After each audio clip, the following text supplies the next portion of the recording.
All right, good whatever time of day it is that you're watching this video. In this video, we're going to be going through Module 6, which is about informing and explaining. Like usual, we'll get started with some announcements. So you'll get your storytelling podcast grades back this week, so be on the lookout for those.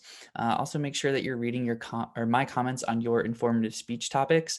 Some of you, I requested that you alter your topic a little bit or adjust something. Others of you, you still got the 5 right away, but maybe I threw a comment in there offering you like a slight suggestion or something like that. So definitely make sure to check those out.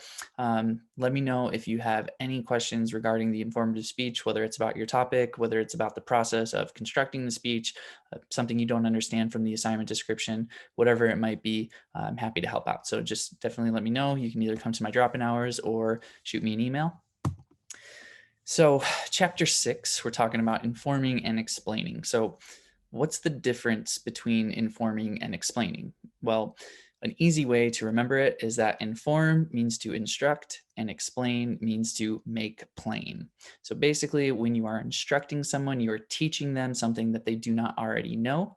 And when you are explaining something to someone, you're taking something that was maybe unintelligible or complicated and making it easy for them to understand. So in this assignment, you're doing both of those things, right? You're going to be instructing on your topic. What is it? Explain it. I don't know what that means. Or teach me about it. And then when you get to explaining it, I'm not really sure because it's supposed to be complicated. Explain it to me so it's simple. Pretend like I'm a kindergartner. I have no idea what it is you're talking about. Make it super easy for anybody who listens to your speech to understand.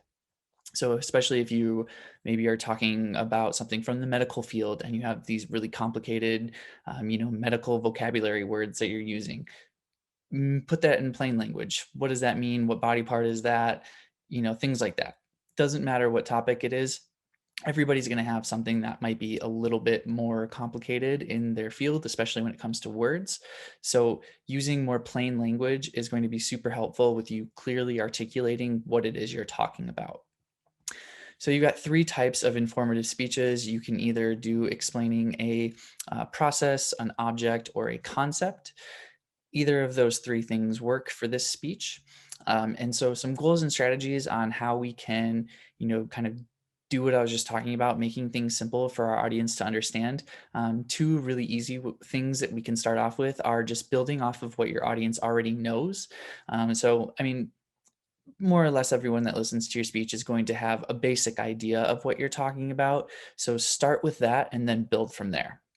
Another thing that you can do to make a more complicated speech simple for your audience to understand is to use metaphors, right? So if you're talking about something and it's really kind of complicated to figure out, see if you can come up with a metaphor that helps explain it a little more easily. So those are 2 of the suggestions that you'll learn throughout this module. There'll be some more in the videos that you'll watch this week. Module 6 is fairly straightforward and simple by design because we want you to be working on your informative speeches. So you've got your typical review. Then we've got 3 video lectures for you to go through. I don't know why it says 2. There's definitely 3.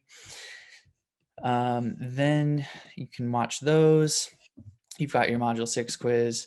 And then your assignment this weekend is your informative speech rubric evaluation. So basically what you're going to do is you're going to watch this example speech, example informative speech. You need to download both the speaking outline and the preparation outline because you'll need to take a look at those to grade it. And then you'll also be downloading this informative speech rubric. So to earn full credit, you need to give a score and submit feedback, 2 pieces of feedback for each criterion. So you'll need to leave 2 comments about the content, 2 comments about the organization, 2 comments about delivery, 2 comments about their references, 2 comments about their oral citations, and then 2 comments about each of their outlines. So you can put the score right along here on the side, right where we have the option for you, and then you can type in some feedback, or if you want to handwrite it, whatever, you can use this space down here. Just make sure you're labeling what criterion it is that you are talking about, okay?